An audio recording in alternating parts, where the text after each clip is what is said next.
नमस्कार बंधुओं। आज का हमारा वक्तव्य संस्कृत ऑप्शनल यूपीएससी के बारे में है। और क्या इसमें हम लोग चर्चा करेंगे, सबसे पहले उसी को बता देते हैं। चूंकि कहा गया है प्रयोजनम मनुद्देश्य मंदापि न प्रवर्तते, कि भाई प्रयोजन के बिना मंद व्यक्ति भी नहीं चलता है, तो विद्वान व्यक्ति चलेगा कैसे। तो मैं बता दूं कि इस लेक्चर का प्रयोजन ये है कि चूंकि संस्कृत ऑप्शनल के बारे में आपने सुना होगा, यूपीएससी की मैं बात करूंगा यहाँ, कि भाई ये बहुत अच्छा ऑप्शनल है, इसमें छोटा सिलेबस है। बिल्कुल बहुत अच्छी बात है, सच बात है, छोटा सिलेबस है।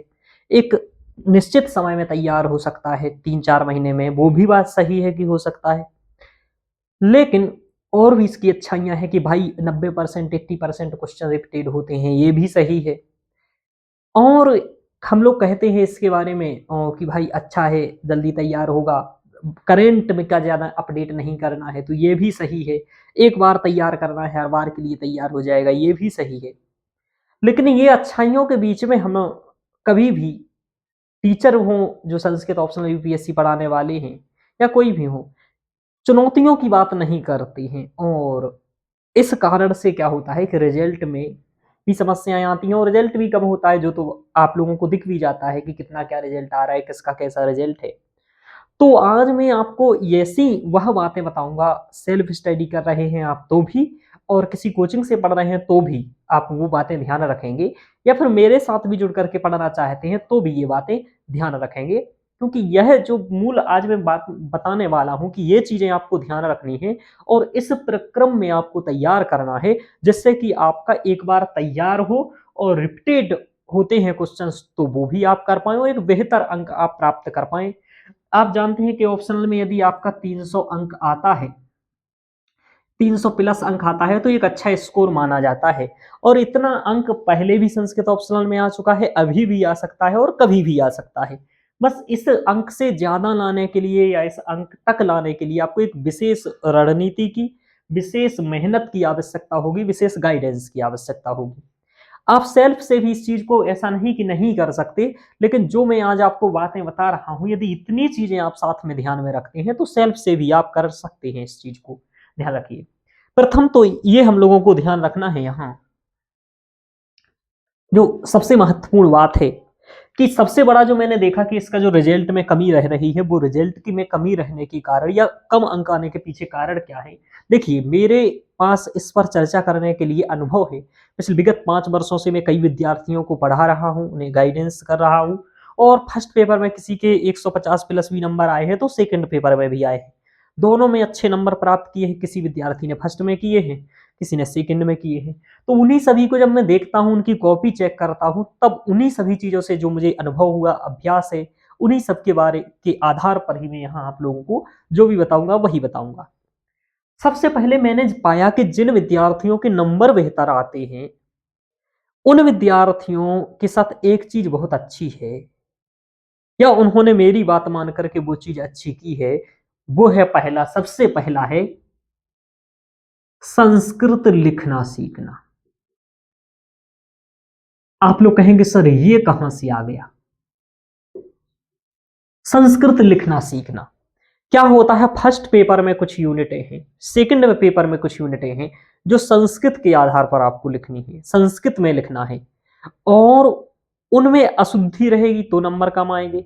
कुछ ऐसे भी क्वेश्चन देखे गए हैं, जैसे व्याकरण का जो यूनिट 1 का जो डी नंबर का और ई नंबर का क्वेश्चन आता है, इसमें व्याकरणात्मक निबंध पूछे जाते हैं। आपको यदि मालूम हो, जैसे कि संधि पर निबंध पूछ लिया गया, और संधि के निबंध का महत्व भी पूछ लिया गया कि संधि का महत्व क्या है। लौकिक संस्कृत संधि आश्रित निबंधोलेख्या तस्य महत्व विवर्यताम, उसके महत्व को भी बताइए। तो ऐसे जो आते हैं, इनको त्वरित हमें क्या करना होता है, सोचना होता है, फ्रेम करना होता है, लिखना होता है। ये तो मैंने पढ़ाया टॉपिक बड़ा बताया है। कई सूत्र दे दिया जाएगा, या कुछ भी एक दो निबंध आ जाएगा, तो वहां आपको संस्कृत लिखना जिसको आएगी, जिस भी विद्यार्थियों को, वो यहाँ पर अच्छा करेगा। अभी ये आपका मत समझो 20 अंक के दोनों क्वेश्चन होते हैं व्याकरण में, और आप 20 में से आराम से 14-15 अंक प्राप्त कर सकते हो, ये दोनों ठीक आंसर लिख करके। और फर्स्ट यूनिट में 15-20 अंक, जैसे 15 अंक यदि आपके ज्यादा हो जाते हैं, तो बहुत काफी रिजल्ट बढ़ जाता है। तो मैंने ये बताया कि संस्कृत लिखने का फायदा क्या है कि जो क्वेश्चंस आपको संस्कृत में आ रहे हैं, ऐसे ही क्या होता है जब आप फर्स्ट पेपर की 5वीं यूनिट संस्कृत में लिखना, यानी कि फर्स्ट पेपर की पहली यूनिट लिखनी है और फर्स्ट पेपर की 5वीं यूनिट आपको लिखनी है संस्कृत में। जब आप देखते हैं कि फर्स्ट पेपर की 5वीं यूनिट, वहां भी ऐसे ही होता है कि पूछ लिया गया एक बार कि आप वर्ण व्यवस्था पढ़ेंगे और दूसरा आश्रम व्यवस्था पढ़ेंगे। लेकिन जब आप वर्ण व्यवस्था और आश्रम व्यवस्था के मध्य संबंध स्थापित करने को पूछ दिया जाएगा, तब आपको दोनों को सम्मिश्रित करके एक विचार व्यक्त बनाना होगा, एक फ्रेमवर्क करना होगा आंसर का और फिर लिखना होगा। तो तब आप कैसे कर पाओगे? इतना जल्दी संस्कृत कैसे आप रटा रटाए तो काम आएगा नहीं। तो आपने जो पढ़ा है उसको आप संस्कृत में अपने तरीके से लिख पाओ, इतना आना चाहिए। ये मैंने सबसे पाया जिन विद्यार्थियों के बेहतर अंक आए हैं उनको संस्कृत लिखना आता था। मैं आपको जो मेरे साथ रहेंगे उनको विशेष एक सीरीज में संस्कृत लिखना भी सिखाऊंगा और सिखाता हूँ, जिससे कि आपको संस्कृत लिखना सीख जाएं। ऐसे ही सेकंड पेपर की भी बात है। तो आप जो कहीं से भी कर रहे हो, आप थोड़ी सी संस्कृत लिखना सीख लीजिए। मैं ये नहीं कह रहा हूँ विशेष रूप से आप संस्कृत बोलना सीख लीजिए, लेकिन हाँ, थोड़ी सी संस्कृत लिखना सीख लीजिए। सेकंड पेपर में भी यही होता है। सेकंड पेपर का 5वां क्वेश्चन आप अटेम्प्ट करते हैं, वहां भी आपको संस्कृत की आवश्यकता पड़ती है, जहां रघुवंश के 1 से प्रथम सर्ग के 1 से 10 तक श्लोक लगे हैं, कुमार संभव के 1 से 10 तक लगे हैं, वहीं और किरातार्जुनीयम के 1 से 10 तक श्लोक लगे हैं। तीनों का प्रथम सर्ग के श्लोक बता रहा हूं मैं। तो वहां संस्कृत लिखने की आवश्यकता पड़ती है। यदि आप फर्स्ट पेपर की 8वीं यूनिट जो अपठित गद्यांश होता है उसको लिखना चाहते हैं, टाइम से करना चाहते हैं, तो आपको एक अच्छी संस्कृत लिखनी, ठीक ठाक संस्कृत, एवरेज संस्कृत लिखनी आनी चाहिए। यानी कि आपको संस्कृत लिखना आना चाहिए। ये एक महत्वपूर्ण होगा आपके नंबर को इंक्रीज करने में। आप कहीं से भी कर रहे हो, संस्कृत लिखना सीखिए। मेरे साथ करेंगे तो मैं सिखाऊंगा ही, सिखाता भी। तो ये हो गया। अब दूसरी बात क्या है इसमें कि कंटेंट आप लोगों को मिल तो रहा है, कंटेंट तो मिल जाता है। अब आप कंटेंट, दूसरा है कंटेंट जो आ रहा है वो आप लिखेंगे कैसे। तो कंटेंट, आप एक गुणवत्तापूर्ण कंटेंट बनाने का प्रयास करिए। पूर्ण कंटेंट ये आपको किताबों से नहीं मिलेगा कि आप सोच रहे हो किसी की किताब पढ़ लेंगे तो मिल जाएगा। ये आपको कैसे बनाना, ना ही किसी के नोट्स में डायरेक्ट तौर पर मिल जाएगा ये कंटेंट। आप जैसे मेरे भी नोट्स पढ़ेंगे तो कंटेंट मिलेगा, श्लोक मिलेगा, लेकिन उसमें जो आपको आधुनिक एग्जाम्पल ऐड करने होंगे, मैं बताता हूं कि कैसे आपको आधुनिक एग्जाम्पल ऐड करने हैं। और एग्जाम्पल ऐड ही नहीं, उसकी उस चीज में का कैसे आपको आधुनिक समय से जोड़ करके महत्व बताना है, आधुनिक जोड़ करके महत्व बताना है। ये भी आप क्या कर पाएंगे, यहां समझ पाएंगे कि आधुनिक महत्व कैसे बताना है। यदि आज कोई समस्या है सांप्रतिक समय में, चाहे वो प्रशासन में हो या कहीं भी हो, तो आज यदि कोई समस्या है तो उसका समाधान कैसे आप बता सकते हैं। क्योंकि पढ़ क्यों रहे हैं संस्कृत, तो समाधान परक, जैसे कि क्वेश्चंस भी ऐसे आते हैं। क्वेश्चंस पूछा गया था इस बार जो अभी पेपर हुआ था 2024 वाला यूपीएससी का, कि कौटिल्य अर्थशास्त्र का आर्थिक महत्व बताइए। अब आर्थिक महत्व, आज आर्थिक समस्याएं क्या हैं भारत की, वो तो हमें वही समझना होगा कि हमारी जो कर प्रणाली है उसमें भी अभी काफी स्तर पर सुधार की आवश्यकता है। जैसे कि मूलतः जीएसटी में ही कई सारी चीजों को अभी भी शामिल नहीं किया गया है, पेट्रोल आदि आप जानते हैं। ऐसे ही शराब इत्यादि और भी चीजें हैं, तो उसमें सुधार की आवश्यकता है। चाणक्य वहां आर्थिक जब कर व्यवस्था के सुदृढ़ीकरण की बात करते हैं और कौटिल्य कहते हैं कि भाई हमें कर उन्हीं व्यक्ति से लेना चाहिए जो देने योग्य है और कर की दरें हमें निर्धारित करते रहना चाहिए, ये सब होता है। दूसरा ये बताते हैं कि जब हमें कोई फसल आदि का नुकसान हो जाता है या फिर वेश्यालय ठीक से नहीं चलते हैं, ये सब बातें कौटिल्य अर्थशास्त्र की है। मैं हिंदी में बता रहा हूँ, उसके श्लोक भी हैं जो मैं बताता हूँ, तो क्लासेस में श्लोक सहित आपको बताता हूँ ये बातें। तो भाई हमें इन लोगों पर ऐसे कर लगाना चाहिए कि भाई इन्हें इन्हें दिक्कत ना आए, कर देने में समस्या ना आए, कर के भार तले ना दब जाएं, ये कर को छुपाने ना लगे, ब्लैक मनी ना करें। यानी कि उन्हीं पर कर लगाना है जो देने योग्य है। यदि कोई समस्या आ रही है तो हमें क्या करना है, उस समस्या के समय कर को, दर को कम कर देना चाहिए। आदि आदि कोविड में ऐसा किया भी गया था। कोविड में कॉरपोरेट कर आदि करों को कम किया गया था। तो वही सब आपको आधुनिक जोड़ करके यहाँ चर्चा करनी पड़ेगी। अब आपको इसके लिए आर्थिक इकोनॉमिक्स भी आनी चाहिए, और वहाँ संस्कृत भी आना चाहिए। ऐसे किसी टीचर से आप पढ़िए जिसको यूपीएससी से जुड़ा हो, उसको पॉलिटी का भी नॉलेज हो, गवर्नेंस का भी नॉलेज हो, इकोनॉमिक्स का भी नॉलेज हो, सोशल साइंस का यानी कि सामाजिक विज्ञान का उसे नॉलेज हो। यदि इन चीज़ों को वो समझेगा तो समाज की जो समस्याएँ हैं, राजनैतिक जो समस्याएँ हैं, आर्थिक समस्याएँ हैं, प्रशासनिक समस्याएँ हैं, उनको दूर कर पाएँगे।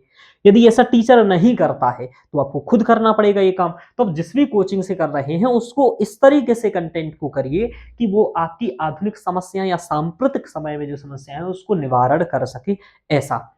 अब इस कंटेंट में तो मैंने एक तो बताया महत्व होना चाहिए, साथ में इसमें एक समुचित स्तर पर कोटेशंस और श्लोक होने चाहिए, यानी कि एक श्लोकों का भी आपको प्रयोग करना है और कोटेशन का भी प्रयोग करना है। ये प्रयोग आपको समुचित स्वरूप में करना है, यानी कि ना तो ज्यादा अधिक करना है ना ही कम करना है। एक आंसर में कितना कोटेशंस डालना है, कैसे डालना है, वो कितने अंक का प्रश्न है, इस पर निर्भर करता है। ये सभी बातें मैं आंसर राइटिंग की क्लासेस में आपको सिखाता हूँ मूलतः कि कैसे आपको करना है, और टॉपर्स की कॉपी दिखा करके भी बताता हूँ। तो ये है, तो आपको क्या करना है, श्लोक, कोटेशन, समस्या समाधान, ये सब शामिल करना है। और गुणवत्तापूर्ण कंटेंट में आप करें क्या करेंगे, संस्कृत वाले स्टूडेंट क्या करते हैं कि जहां पर यथासंभव हो सके आप नवाचार करने का प्रयास करिए। मतलब पैराग्राफ लिखिए, पैराग्राफ तो लिखना ही है आपको, पैराग्राफ तो लिखना ही है। पैराग्राफ लिखने के साथ कहीं आप यदि इंपोर्टेंस बता रहे हैं तो डायग्राम्स का भी उपयोग करिए। ठीक है, ऐसा नहीं इनसे बचने का प्रयास करिए, डायग्राम का प्रयोग करिए, फ्लो चार्ट का प्रयोग करिए। ये सभी चीजें आपको क्या करेंगी, आंसर को बेहतर दिखाएंगी, कंटेंट को बेहतर दिखाएंगी। अब जब आप अपना नोट्स बना रहे होंगे, यदि नोट्स में ही पैराग्राफ शामिल करेंगे, नोट्स में ही डायग्राम बनाएंगे, नोट्स में ही फ्लो चार्ट बनाएंगे, तो आप ऐसा जब नोट्स लिखेंगे 2500 पेज का, तो आप आंसर भी लिखेंगे। मैंने जो नोट्स बनाया है उसमें यही सब किया है, पैराग्राफ, डायग्राम, फ्लो चार्ट, ये सब कुछ उसमें बनाया है। ऐसा इसलिए मैंने किया है जिससे कि एक रोचक नोट्स भी लगे, और आप जैसे ही मैं नोट्स में वो देख करके आप पढ़े तो वैसे ही बनाए। जैसे अष्टांगिक मार्ग को यदि आप लिखते हैं तो बढ़िया चार्ट बना करके लिखिए। आप दुख के द्वादश कारण लिखते हैं, अविद्या, संस्कार, विज्ञान, नाम रूप, सलायतन, स्पर्श, वेदना, तृष्णा, उपादान, भवजाति, जरा, मरण, तो इसको 12 जो मैंने बताई इन्हें लिखिए। आप अष्टांग योग को लिखते हैं, इसका क्वेश्चन आता है तो इसे डायग्राम में लिखिए आप, है ना। इस तरीके से आपको मैं उदाहरण सहित भी बता रहा हूं कि कैसे डायग्रामों में लिखना है, ये आपको करना है। तो गुणवत्तापूर्ण कंटेंट के लिए ये हो गया, श्लोकों का प्रयोग करना है, कोटेशन का करना है, समस्याओं के समाधान बताना है, पैराग्राफ, डायग्राम आदि इन सब का प्रयोग करना है। इसके साथ ही साथ क्या करना है, आपको इंटरलिंकिंग करनी है, इंटरलिंकिंग करनी है। इंटरलिंकिंग कैसे करोगे, ऐसे करना है जैसे आप मान लीजिए ब्रह्म के स्वरूप की चर्चा कर रहे हैं। समझे, बहुत महत्वपूर्ण बातें हैं, ये आपको खुद करना पड़ेगा। यदि आपकी कोचिंग के नोट्स में ये सब बातें नहीं है तभी आपके बेहतर नंबर आएंगे। जैसे इंटरलिंकिंग कैसे करोगे आप, इंटरलिंकिंग की चर्चा कर रहा हूं मैं यहाँ कि ब्रह्म की जैसे आप हम चर्चा कर रहे हैं। ठीक है, तो ब्रह्म की चर्चा करते समय हमें ब्रह्म की चर्चा कई जगह पर मिलती है। जैसे कि हम सबसे पहले देखें तो ईशावास्योपनिषद आपके जो सिलेबस में लगा है, वहां पर ब्रह्म के स्वरूप की चर्चा बताई जाती है। और उसके लिए चतुर्थ मंत्र अदेज देकम मनसो जवीयो नैनद देवा आपनुमन पूर्वसत तद्धावतु अन्यानत्तेति तिष्ठत तस्मिन् नपो मातरिश्वा दधाति। ये जो मैंने बोला है, इसके अलावा भी ब्रह्म की चर्चा वहां पर है, लेकिन इसमें बहुत महत्वपूर्ण रूप से ब्रह्म की चर्चा है। वैसे तो ईश जो है, ईश ही ब्रह्म के लिए प्रयोग किया गया है, तो ये ध्यान रखना है। अब आपने ईशावास्य उपनिषद से बताया, अब ईशावास्य उपनिषद का यदि आप अनेज देकम मनसो जवीयो की व्याख्या कर रहे हैं तो आप यहाँ नीति शतककार भर्तृहरि के मंगलाचरण जो नीति शतकम का उसको भी प्रयोग कर सकते हैं। वहां भी ब्रह्म के स्वरूप की ही प्रार्थना की गई है कि दिक्कालाद्यनवच्छिन्न अनंत चिन्मात्र मूर्तये स्वानुभूत्येकमानाय नमः शानताय तेजसे। तो ये भी प्रयोग करना है। अब आपने ईशावास्य उपनिषद को नीति शतकम से प्रयोग किया, अब आप इसी ब्रह्म के स्वरूप को व्याख्यात करते हुए श्रीमद् भगवत गीता से चर्चा करेंगे और बताएंगे नैनम छिंदति शस्त्राणि नैनम दहति पावकः नाचा क्लेदयन्त्यापो न शुष्यति मारुतः। अब आप इसकी क्या कर रहे हैं, हम ब्रह्म की चर्चा श्रीमद् भगवत गीता में का भी स्वरूप बता रहे हैं। जब ऐसे आप एक दो ग्रंथों से इंटरलिंकिंग करेंगे तो बेहतर आप सोचते हैं कि किसी श्लोक की व्याख्या करके हम 3 पेज कैसे करेंगे, तो उसमें कई सारी चीजें यही शामिल होती, आधुनिक इंपोर्टेंस भी बताएं हम उस सिद्धांत का, उस ब्रह्म के स्वरूप की भी बात करें, हम ब्रह्म के स्वरूप का इंटरलिंकिंग करें, पैराग्राम बनाए, डायग्राम बनाए, फ्लो चार्ट बनाए, इसके साथ ही आप बेहतर दो चीजें और होती हैं इसमें, आप बेहतर जो भी लिख रहे हैं, एक तो उसका इंट्रो इतना प्रभावी लिखो, क्योंकि आपका इंट्रो प्रभावी होगा तभी आगे पढ़ा जाएगा। तो प्रत्येक आंसर के साथ कैसे इंट्रो लिखना है और कितने प्रकार से आप संस्कृत में इंट्रो लिख सकते हो, इंपोर्टेंस को लेकर के कैसे लिख सकते हो, तथ्यपरक सूचना को लेकर के कैसे लिख सकते हो, ये सभी आपको करना होगा। ये सब वर्क जितना आप लोग करेंगे उतना होगा। मैं ये सब वर्क आपको पहले तो नोट्स में ही किया हूं, मैंने 2500 पेज का नोट्स हैंड रिटन बनाया है। सब लोग आपको किताबें दे देते हैं, मैंने खुद हैंड रिटन 2500 पेज का नोट्स बनाया, उसमें डायग्राम, पैराग्राफ, फ्लो चार्ट ये सब लिखा है। ये सब आपको भी करना पड़ेगा यदि आप सेल्फ कर रहे हैं। मैं ये मार्ग बता रहा हूं कि मैंने कैसे किया, वैसे आप कर सकते हो, ठीक है। और जो मेरे से सहायता लेकर के करना चाहते हैं, मेरे साथ पढ़ना चाहते हो, तो उन्हें तो मैं कराता ही हूँ, थोड़ा सा फीस लेता हूँ। फीस इसलिए लेता हूँ कि इतना मेहनत कराना पड़ेगी तो वो तो है ही। इंट्रो लिखना है, बेहतर आपको निष्कर्ष लिखना है, और निष्कर्ष में कोई बहुत अच्छी बात लिखनी है कि उसको प्रभावित हो, उसका आप बता पाए कि यार ये चीज है तो इसका कोई इंपॉर्टेंस है, कुछ मतलब इस तरीके से कि प्रभावित हो चेक करने वाला आपके निष्कर्ष से, और उसे रियलिस्टिक लगे। ऐसा नहीं कि आप अतिशयोक्ति कर रहे हैं निष्कर्ष बताने में, उसे लगे कि ये जो कह रहा है सच कह रहा है, और ऐसा यदि करते हैं तो ऐसा होगा। ऐसा यानी कि व्यवहारिकता भी होना चाहिए उसमें, रियलिस्टिक भी होना चाहिए, और साथ में आप वो हो कि भाई ठीक है ऐसा हो रहा है। वरना कुछ लोग निष्कर्ष में बहुत लंबी लंबी फेंकते हैं, भाई ये हो जाएगा वो हो जाएगा, और भले उससे वो चीजें ना हो, तो सामने वाला समझ जाता है कि केवल बातें बना रहा है।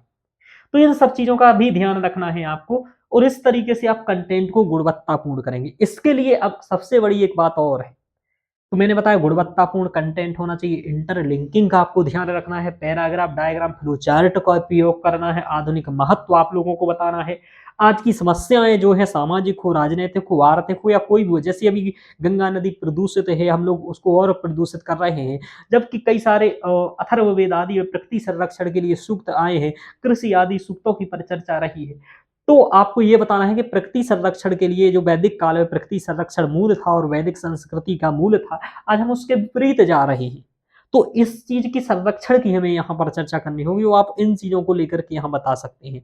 जैसे कि अब हम जब कुमार संभव पढ़ेंगे, तो कुमार संभव में जो सर्वत्र शुरुआत से ही हिमालय पर्वत का वर्णन है, तो वहां प्रकृति संरक्षण और प्रकृति पूजा की बात चर्चा की गई है। तो वो सब बातें आपको ध्यान रखते हुए कुमार संभव में बताना है। आप कुंभ के इस प्रदूषण को कुमार संभव से भी जोड़ सकते हो।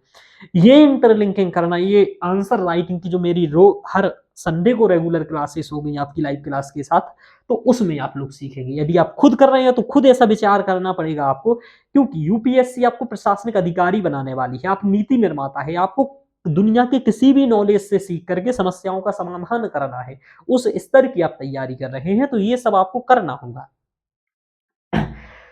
ये आपने देखा कि संस्कृत लिखना सीख लीजिए, गुणवत्तापूर्ण कंटेंट बनाएंगे, कैसे बनाएंगे वो सब बातें मैंने यहाँ बताई हैं। हमने कहा कि किताबों की सहायता इसमें काम आएगी, नोट्स की सहायता काम आएगी, लेकिन उससे ज्यादा खुद को भी वर्क करना पड़ेगा, ये काम आएगा। जिन मेरे विद्यार्थियों ने वर्क किया है उनको काम आएगा। अब आप क्या करिए कि इसके साथ ही साथ आपको कुछ चीजें और ध्यान रखनी है, वो ये कि अब आपने ये तो खुद के स्तर पर कर लिया, अब आपको क्या करनी चाहिए कि एक टेस्ट सीरीज लिखनी चाहिए, और टेस्ट सीरीज लिखने के साथ आपको टॉपर्स प्रश्न पत्र देखने चाहिए। और टॉपर्स के प्रश्न पत्र यानी कि प्रश्नोत्तर दोनों होंगे उनके में, प्रश्न हो और साथ में उत्तर भी होगा, यानी कि टॉपर्स कॉपी कहो आप इसे। टॉपर्स कॉपी जो है, जो बेहतर आंसर है, जैसे जिसके 160 नंबर आ चुके हैं, जिसके 150 नंबर आ चुके हैं, 170 नंबर आ चुके हैं, इन्होंने उस पेपर में कौन कौन सी यूनिटें अटेम्प्ट की और कैसे आंसर लिखे, इनकी कॉपीज देखिए। इससे आपको एक मिलेगा कि यार इस तरीके से यदि मैं भी करूं तो मेरे भी इससे अच्छे नंबर आ सकते हैं। ये भी सोच सकते हो कि इससे और अच्छा भी क्या करना है, तो ये टॉपर्स कॉपी देखना होगी। मैं कई सारी टॉपर्स कॉपी जो मेरे विद्यार्थी निकालते हैं, जिन्होंने अच्छा मेंस में प्रदर्शन किया है, जिनके फर्स्ट पेपर या सेकंड पेपर में नंबर अच्छे आए, भले सिलेक्शन ना हुआ हो, तो उनकी भी मैं कॉपी दिखाता हूँ। क्योंकि भाई जो अच्छा करेगा उसकी से सीखना होगा, सिलेक्शन होना जरूरी नहीं है। आपको जरूरी है कि आपके बेहतर अंक आए, सिलेक्शन हो ये तो अच्छी बात है, मतलब उसके लिए तो हम सब प्रयास कर ही रहे हैं। तो ये ध्यान रखना है कि आप टॉपर्स कॉपी देखेंगे और सीखेंगे। टॉपर्स कॉपी के साथ जो एक कमी रहती है स्टूडेंट की, मतलब यही रहती है कि गुणवत्ता कंटेंट पर काम नहीं करते हैं, टॉपर्स कॉपी रहती है। अब इसके बाद सबसे बड़ी जो रहती है कि भाई पढ़ लिया आपने गुणवत्तापूर्ण कंटेंट, टॉपर्स कॉपी भी पढ़ लिया। अब इसके बाद भी आपके नंबर नहीं आएंगे 300 प्लस, आपको लग रहा है अभी आपको और भी वर्क करना पड़ेगा। उसके लिए चौथी महत्वपूर्ण बात है आपको टेस्ट लिखना। आप जितने भी लोग सुन रहे होंगे, आप में से अपनी आत्मा पर हाथ रख के पूछिए आपने कितने टेस्ट लिखे हैं फुल लेंथ, यानी कि संस्कृत ऑप्शनल के फुल लेंथ टेस्ट लिखे हैं? फुल लेंथ छोड़िए, यूनिट वाइज टेस्ट कितने लिखे हैं? पूछिए एक बार अपनी आत्मा से हाथ रख के, जिनका भी नंबर कम आ रहा है, क्योंकि कई लोगों का भी वो लोग सुन रहे होंगे जिनके कम नंबर आ रहे हैं। यही आपकी कमियां रह रही हैं। क्या आपने टेस्ट सीरीज की और टेस्ट सीरीज में फुल लेंथ टेस्ट लिखी एक समयबद्ध तरीके से, मतलब टेस्ट सीरीज भी समय से करनी है। कारण क्या होता है कि मेरे जो कई स्टूडेंट मेंस लिखने गए हैं, उनकी दिक्कत क्या रही, टेस्ट सीरीज लिखे हैं कुछ लोग, लेकिन टेस्ट सीरीज लिखने के साथ समय से ना लिखे हैं। मुझे थोड़ी ना पता चलेगा आप कैसे लिख के दे रहे हो, हम मुझसे कह रहे हो समय से। अब पेपर में क्या हुआ कि आपके 3 से 4 क्वेश्चन छूट गए। अब यही तो खेल हो जाना है भाई। यदि आपका 300 नंबर आना था तो 260 आएगा, सिलेक्शन नहीं होगा। तो यही कि टेस्ट सीरीज करनी है, वो भी समय से करनी है, समय में लिखना है। पहले आपको मैं यूनिट वाइज टेस्ट लगवाता हूं जो कराता हूं, और यूनिट वाइज टेस्ट के साथ फिर आपके फुल लेंथ टेस्ट लगवाता हूं। तो फुल लेंथ टेस्ट और यूनिट वाइज टेस्ट आप लोग लगाइए, कहीं से भी पढ़ रहे हो, किसी भी कोचिंग से पढ़ रहे हो, सेल्फ से कर रहे हो, ये करिए।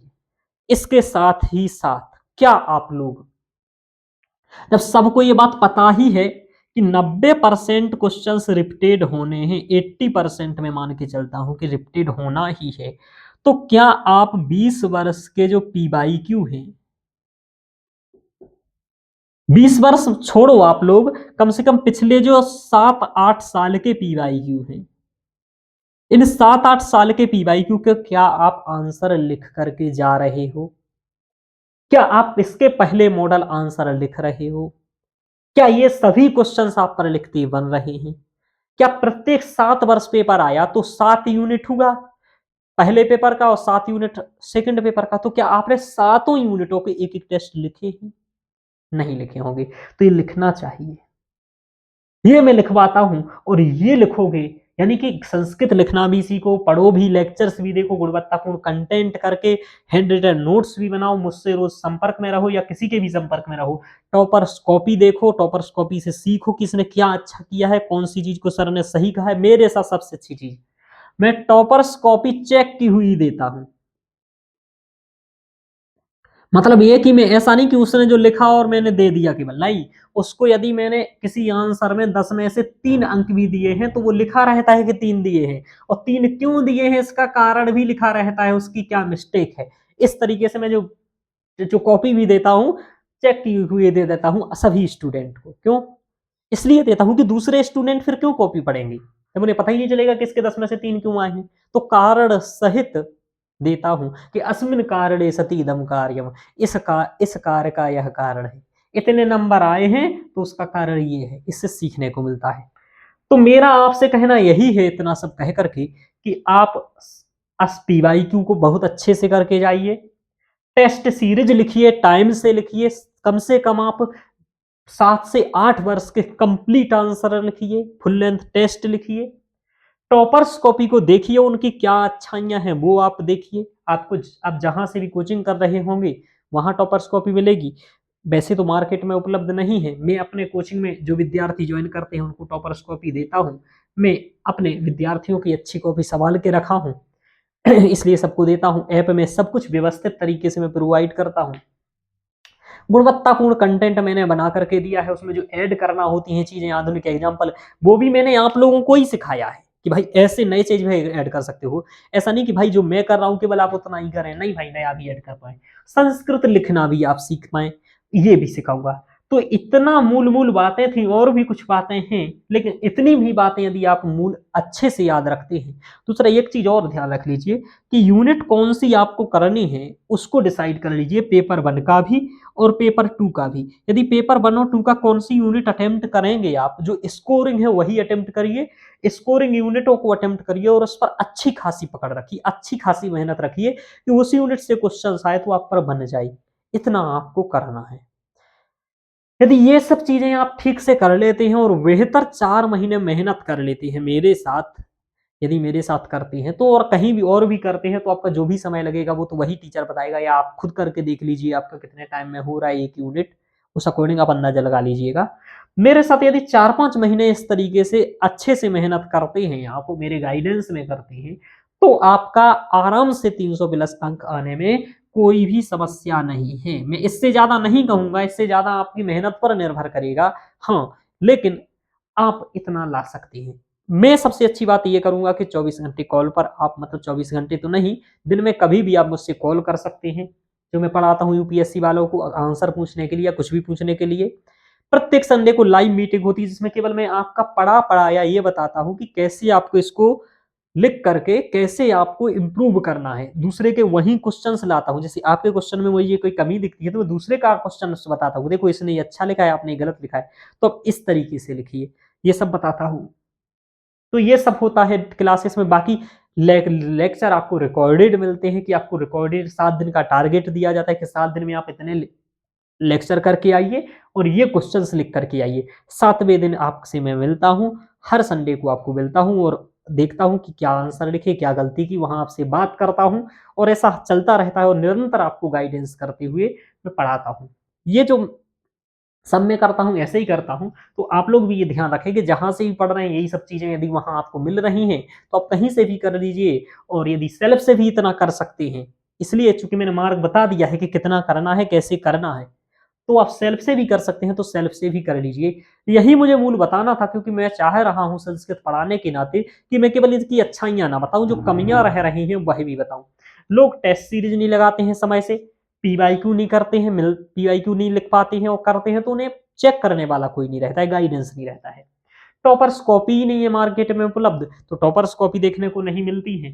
गुणवत्तापूर्ण कंटेंट बनाना उन्हें आता नहीं है, क्योंकि सभी चीज़ों का नॉलेज होना चाहिए आपको, यूपीएससी का भी होना चाहिए, संस्कृत का भी होना चाहिए। जिन्हें यूपीएससी का नॉलेज उन्हें संस्कृत का नहीं है, जिन्हें संस्कृत का नॉलेज है उन्हें यूपीएससी का नहीं है। ऐसे अद्भुत 1-2 व्यक्ति होते हैं जिन्हें दोनों का नॉलेज है। चूँकि मैंने स्वयं तैयारी की हुई है इसलिए मुझे यूपीएससी का नॉलेज है, और संस्कृत में बचपन से पढ़ा हूँ तो उसका नॉलेज भी है। संस्कृत लिखना आना चाहिए, संस्कृत लिखना सीखना पड़ता है, जो नए विद्यार्थी होते हैं आसानी से सीख जाते हैं, इतना कठिन नहीं होता है, लेकिन थोड़ा-सा प्रयास तो करना पड़ता है। तो ओके मित्रों, आप लोगों के और भी कुछ डाउट्स हो, कुछ भी पूछना हो तो आप मुझे कमेंट में लिखिएगा। कुछ और भी टॉपिक्स को लेकर के वीडियो बनानी हो संस्कृत ऑप्शनल यूपीएससी को लेकर के तो उसको करिए। संस्कृत ऑप्शनल यूपीएससी में जब तक लगा हुआ है तब तक मैं आप लोगों के साथ हूँ। सभी के साथ हूँ, बैच ज्वाइन करें अथवा नहीं भी करेंगे तब भी मैं आपके साथ हूँ। बैच ज्वाइन करेंगे तो आपको सहायता हो जाएगी, गाइडेंस मिल जाएगा, बाकी कोई प्रॉब्लम नहीं है। मैं आपके साथ हमेशा आते रहूँगा। आप लोग चाहेंगे कुछ आंसर्स भी आप यहाँ बताएँ कि कैसे लिखना है, वो भी मैं बता सकता हूँ। तो आपको जो भी सहायता चाहिए हो, आप कमेंट में बताइएगा, मैं उस पर भी विचार-विमर्श करके लेक्चर लाऊँगा। ओके मित्रों, तो सब्सक्राइब करिएगा और सभी को शेयर करिएगा, और मैं आप लोगों के लिए मेहनत कर रहा हूँ, तो इसका भी सम्मान करिएगा और वीडियो को लाइक, शेयर करिएगा। धन्यवाद।